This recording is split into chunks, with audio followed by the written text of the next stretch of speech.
This interesting radio is the GE World Monitor. This was the last American-made world monitor, made in 1967, towards the end of 1967, according to all the date codes, right before they went into the 7-2900, which was made in Singapore. This one is the regular, just a model P2900a, and it was made in New Hartford, New York. It's a shortwave, AM, FM. The way the shortwave band tunes is kind of weird, and I'm not sure I like it too much. The only thing you get for a dial scale on the shortwave is a log scale. You tune by selecting the meter switch, 25 meter, 19 meter, 16 meter, 31 meter, 41 meter, 49 meter. And it's got a tuning meter. It looks like it came out of a gumball machine. It's not the biggest meter in the world. It's nice about this one. For sound quality, it's much better than the Transoceanic. It's also a much heavier radio. Only in sound quality is it better than the ZTO. The ZTO build quality and overall quality, of course, is better. Nothing beats those. But it's got separate bass and treble. Controls, and it's got, of course, volume control and the tuning control here. It's got two antennas, which I like. It's got a separate dedicated antenna for the FM and a separate dedicated antenna for the shortwave. This is the back panel right here, which covers the batteries. It has a built-in AC adapter. And we're going to take a quick look at the innards here. You can't see much, unfortunately, because to get the thing apart, you have to unsolder wires and so forth. I just don't have time to do it right now, but we're going to take a quick peek in the inside anyway, as much as we can. And you can see it's got a lot of American-made components in there. It's got GE's own circuit board, which was a single-sided, but it had all plate-through holes and extremely high quality. This was a very low production radio.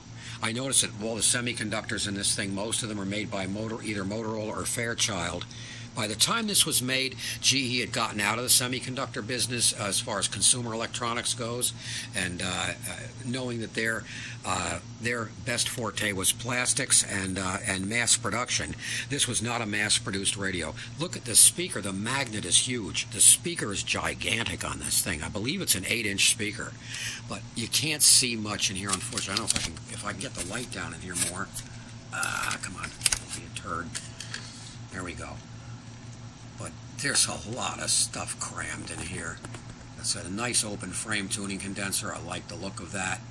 But anyway, we're going to turn it on real quick.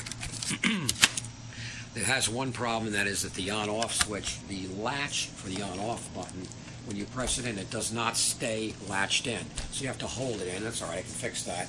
And they're also quite dirty. And here we go. This is live TV, folks. All right, now I'm going to turn this on here. I have to turn, I'll come back over here. I have to turn this LED light off because it makes, as a matter of fact, you hear the static. Now wait till I turn the light off. See what I mean?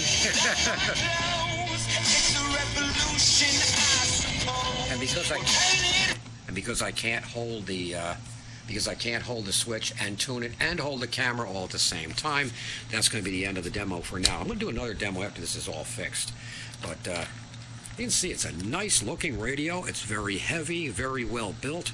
It's got a genuine leather case wrapped over the plastic. And of course, as I said, GE was heavily into plastic, so this is their own cabinet. And as you can see by the size of this grill cloth, it's got a big speaker.